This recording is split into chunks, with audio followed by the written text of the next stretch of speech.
What's going on, Jerome? What's going on, Poppies? We're back taking a look at another mock draft. Pro Football Focus writer Seth Galina. Now, Seth does a lot of really good work, so this is where we just completely destroy him.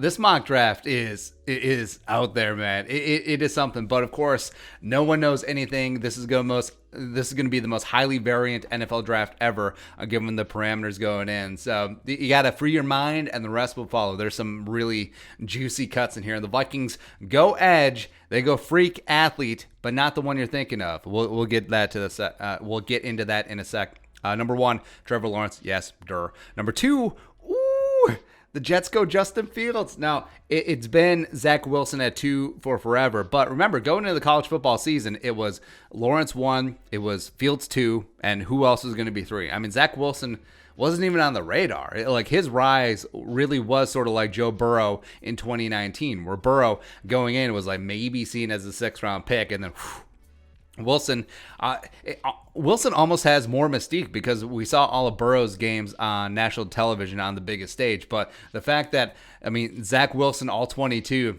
you have to get by knocking on several passcodes and then going into the dark web. Like, you get it from Silk Road, right? But so, yeah, I don't see it. I feel like that there's certainly a number of questions about Zach Wilson, but there's fewer than Justin Fields, even though I think they both have a pretty similar ceiling. But, I mean, if the Jets and Joe Douglas are going to go with Fields, like we talked about a lot, like you're not going to have it held against you where you go with Justin Fields, the big-bodied, big-arm, dynamic athlete from a big-time school who's played well in big-time games, notably a heads-up against Trevor Lawrence in the college football semifinal. But you will get dinged for going by the small school guy like Zach Wilson. So I don't expect it. Again, I don't expect it, but wow. So if Zach Wilson falls out of the top 2, like you would think that there would be a massive trade market for him, but there's no trades in this mock, so things get a little bit weird. 3, Dolphins. Jamar Chase, wide receiver 1 for Tua. Going to find out if Tua is going to be that guy. And you take Chase over Devontae, over Waddle. I think that there's not a ton of separation, pardon the pun, but there is a bit of a gap between Chase and Devontae and Waddle. I think Jamar Chase is just that dude. Just like a tough, physical, 6'1" Larry Fitzgerald in his prime. I think that is Jamar Chase. Number 4. So the Falcons, you would think this would be Zach Wilson. Arthur Smith getting his guy. You're thanking your lucky stars that he somehow, some way fell out of the top 3. But Kyle Pitts in this spot. Just you're building around Matt Ryan. Just try and give him the best shot possible. Mismatch nightmare. Him and Hayden Hurst would be a nice tight end combination. Plus, you still have the leftovers of Julio, Calvin Ridley, Gage doing things. So, yeah, okay. Or, I mean, Devontae Smith or Waddle in this spot. Oh, Waddle takes a draft day tumble. We'll cover that. 5, Bengals.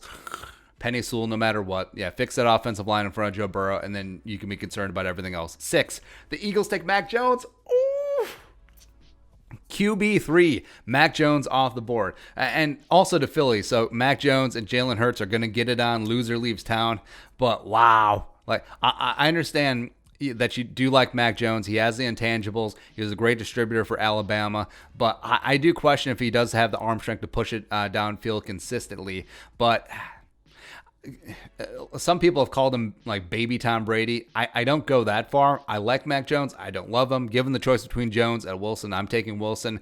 Given the choice between Wilson or Jones and Trey Lance, I'm taking Trey Lance. But wow, Howie Roseman, baby. Howie Roseman, ladies and gentlemen. 7, Lions. So now you would think they're mainly just taking on Jared Goff's contract because they got an extra first-round pick out of the Matthew Stafford deal. Who knows if they're sold on him long-term. They can get out of his contract pretty easily next year. But you think this would be Zach Wilson or Trey Lance, but no, Lions take another first-round wide receiver. It worked out. I mean, it did work out with Calvin Johnson back in the day. But Devontae Smith, where he does add a dynamic weapon on that offense. And hell, maybe Jared Goff does prove that he's going to be that guy.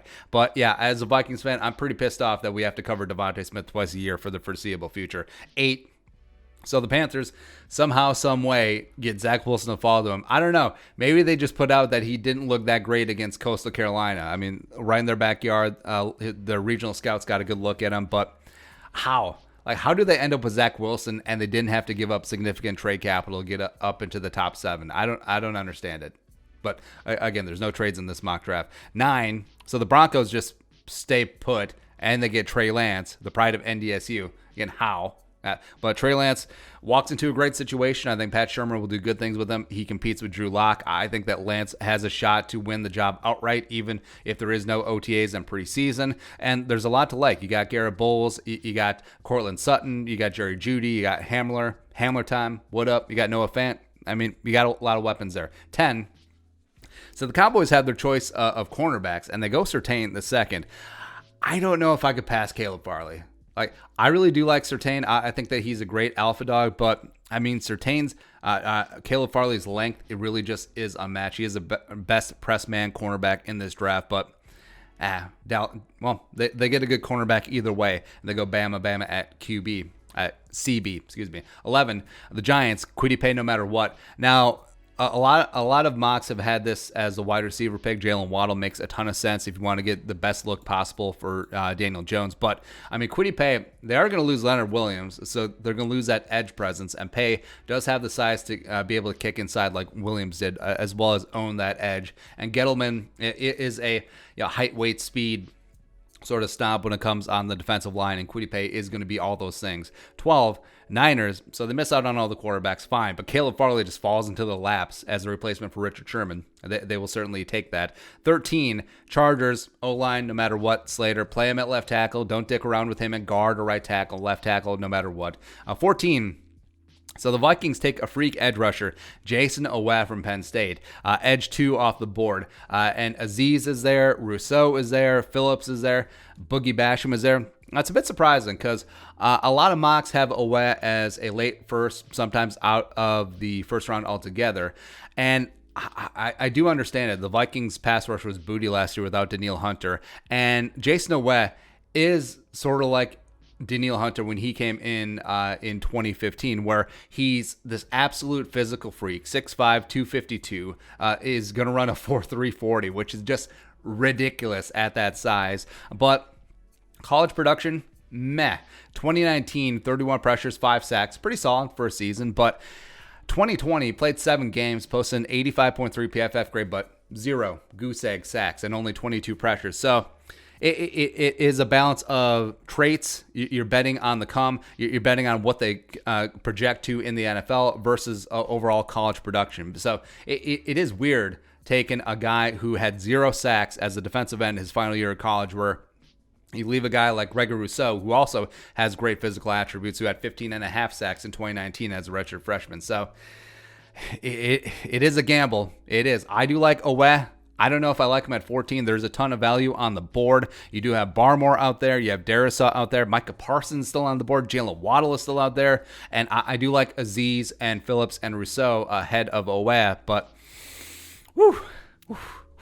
spicy. I like it. 15, Patriots miss out on the QBs. They even miss out on Mac Jones. So they go Bateman in this spot. Bateman instead of Waddle, I doubt it. Given Saban's relationship with Belichick, I doubt that Belichick would pass on Jalen Waddle and that straight line speed. But Bateman is going to be that solid X receiver outside the numbers. And I think the Reggie Wayne comparisons are apt. So, Belichick may be swayed by Reggie Wayne's storied Patriots career. Woo! But Bateman, solid. Plus, him running a sub 4.40 is going to do wonders for his draft stock. So, maybe. 16, Cardinals. I don't know if the Cardinals could pass on Jalen Waddle. I really don't think that Steve Keim and Cliff Kingsbury could help themselves adding that speed. And Isabella isn't working out. But him, Christian Kirk, and Nuke, I mean, come on. Maybe Fitzgerald comes back. Who knows? But Christian Barmore in this spot, solidifying that defensive line and trying to improve on Robert Kimdiche, who, that was a failed experiment a number of years ago, former first-round pick. So, sure. 17, the Raiders. They need defensive line and edge helps, and Rousseau checks all those boxes. He can rush from the edge. He can play inside. And, if Rousseau falls to the Raiders at 17, they should run to the podium with that pick. 18, Dolphins somehow, some way land Christian friggin' Darrisaw, which So they drafted Austin Jackson in the first round last year, the really young guy out of USC, as well as Robert Hunt in the second round. I think Robert Hunt kicks inside to guard pretty easily. You can play Darisaw at right tackle to his blind side, or play him on the left, move Austin Jackson. Either way, just build. I mean, if you're Tua, like, this is Christmas, man. Like, even though they didn't take one of your Alabama wide receivers, Jamar Chase is a nice consolation prize. Plus, you get Christian Darisaw on that offensive line. 19. Washington somehow just ends up with Micah Parsons, where, I mean, Parsons behind that defensive line, I mean, that is Washington low-key might have the best defensive line in the NFL, and that's no cap, but this is sick. This is sick. So Parson, Young, Sweat, come on, son. Let's go. 20. How did the Bears end up with Jalen Waddle? And now maybe Seth Galina is just trying to be funny here because, I mean, Jalen Waddle is slightly faster than former Bears legendary wide receiver Tom Waddle. Waddle and Sylvia in the house, ESPN 1000. But how? I'm upset where the Bears end up getting Kadarius Toney or Rondale Moore in their mocks. But getting Waddle? I mean, come on, man. Come on. 21.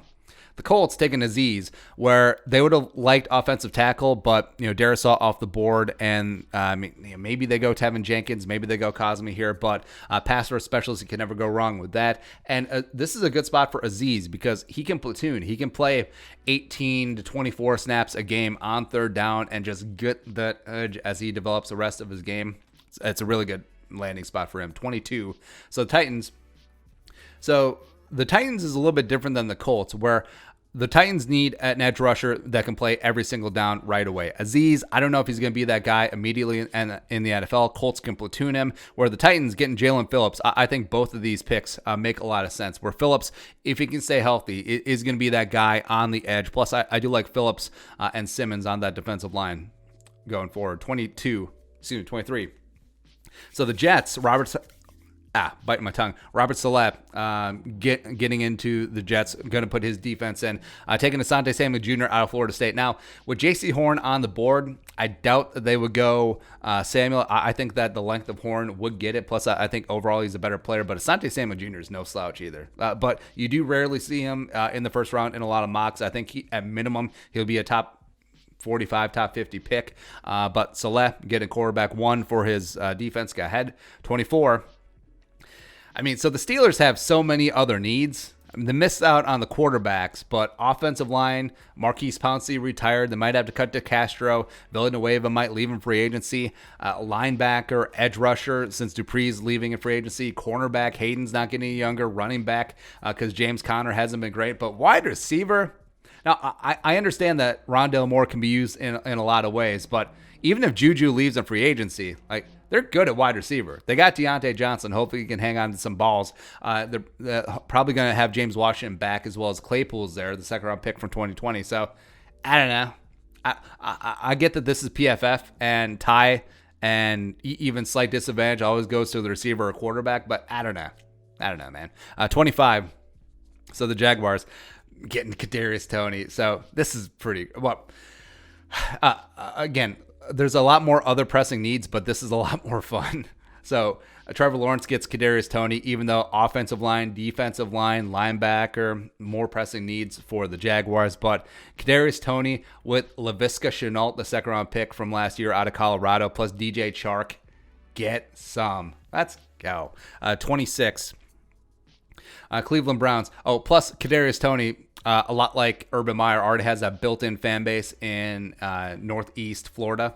Go ahead.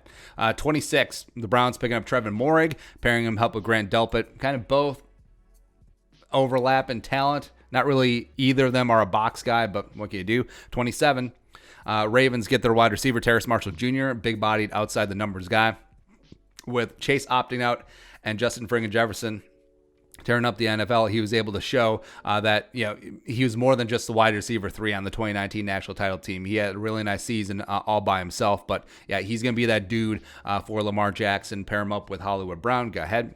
28, the Saints finally get J.C. Horn, where this is straight up BPA, or it could end up being need because they might have to cut Jenkins. They might have to cut Robinson at cornerback. So J.C. Horn and Lattimore as your cornerback 1 and 2 going forward. That ain't bad. A little bit of BPA. 29. Packers. So they miss out on J.C. Horn, and for that we thank you. Plus there was a massive run on wide receivers, so they miss out on those. But taking Nick Bolton in the spot where, I don't know, like sort of a 2.5 downish Mike linebacker in this spot. I mean, okay. But they might have to cut Preston Williams, but Nick Bolton in the middle of that defense, excuse me, Preston Smith. Preston Williams is the Dolphins wide receiver. But Nick Bolton in the middle of that defense, sure. 30, the Bills taking Tevin Jenkins. I mean, if I'm the Packers, you might have to cut Pretty Ricky Wagner. So Tevin Jenkins would make more sense. But Bills, Tevin Jenkins, probably going to let go of Darrell Williams, who filled in nicely at right tackle for them this year, or Feliciano if they hang on to Williams. Feliciano's probably going to leave free agency, kick Jenkins in to guard for a year. But yeah, this is a really solid meat and potatoes pick for the Bills. 31, yeah, the Chiefs. Yeah, that offensive line in the Super Bowl. Yeah, Mitchell Schwartz's future maybe up in the air. Plus they get the doctor back and play Vera Tucker at that other guard and just move on with life. 32, the Bucs get Boogie Basham in this spot. Add size, be able to set the edge, stop the run, as well as get after in the pass rusher since Shaq Barrett potentially could leave. Dudes who didn't make it. So Kyle Trask, I thought with the run on quarterbacks, maybe Kyle Trask works his way in. Now, no running backs because this is PFF, so Harris and Etienne are going to be high-end second-round picks. Elijah Moore is basically the only wide receiver who didn't go. Like, how many wide receivers went? 1, 2, 3, 4, 5, 6, 7, 8 if you include Kyle Pitts. So, okay. Offensive, or Frymer didn't make it. Offensive line. Leatherwood, Cosme, Mayfield, Dickerson, Wyatt Davis, no matter what. On the defensive side, Tryon, Asai, Nixon. On Wuzariki, Zaven Collins didn't make it. Dylan Moses didn't make it. Joke didn't make it. What a joke. It's kind of surprising that Cora Moore didn't make it. Newsome, Campbell, and Javon Holland did not make it either. So, but if this is how it goes down for the Vikings, again, I do like Jason Owe. I think that he is a lot rawer than even a guy like Greg Rousseau. But Man. Like, I would love Owe in the second round. If the Vikings are able to trade and maneuver in the second round, get him there, get a more established player in the first round, a guy that's going to contribute from day one. I mean, Owe's physical prowess is certainly there, but, I mean, the guy didn't have a sack in 7 games in 2020 and only had 5 in 2019. I understand. Something. Daniil Hunter only had 4.5 sacks total in his collegiate career, except I don't know if their situations are analogous in that respect, but gamble. No gamble, no future. I mean, Owe and Daniil together, if he pans out to even 70% of his potential, disgusting. Your thoughts, Seth Galina, PFF's latest mock draft. Let us know in the comment section below. Subscribe for daily Vikings takes. Want to support that work? Post on the Venmo. But until next time, Skol, production value.